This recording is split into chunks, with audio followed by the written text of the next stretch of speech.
Kenyan rangers are driving game further into a 36,000-hectare conservancy to protect the animals from conflict with encroaching humans. Reporter Lenny Ruvaga went along as wildlife officials used trucks and helicopters in the Olpejeta Conservancy to protect game from being killed by locals, either for food or protection.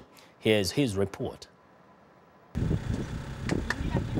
Deep in the heart of this conservancy in Laikipia, rangers conduct a coordinated foot patrol. Olpejeta is East Africa's largest black rhino sanctuary. It also borders 18 human communities. To stop rising incidents of conflict between animals and the people living here, the rangers are herding game from the edges of the conservancy back into the expansive range. Samuel Mutisia is part of a team coordinating this exercise, using foot patrols, 4x4s and a helicopter.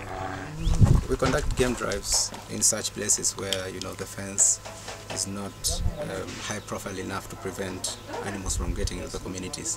And so basically we do this to drive animals from possible areas of conflict into the conservancy.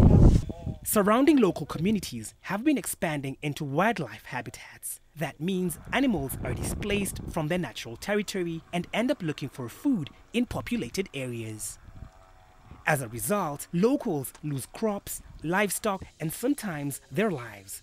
In 2013, 106 people were killed in the country by wild animals, while 520 others were injured. The animals are often killed in retaliation. Willie Okoth commands 45 ranges at Olpejeta, where he served for 15 years. He says a prolonged dry period this year has intensified animal-human conflict.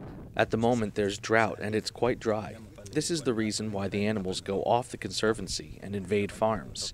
So we conduct game drives so as to limit the number of animals that breach the boundaries and keep them in so as to maintain good relations with locals. The Kenyan government has an economic interest in protecting its wildlife, which attracts tourists and creates jobs. Last year, the government passed a law that compensates victims for loss of life or injury, as well as property damage caused by wildlife. But as long as animals and people live side by side, conflict will remain a fact of life.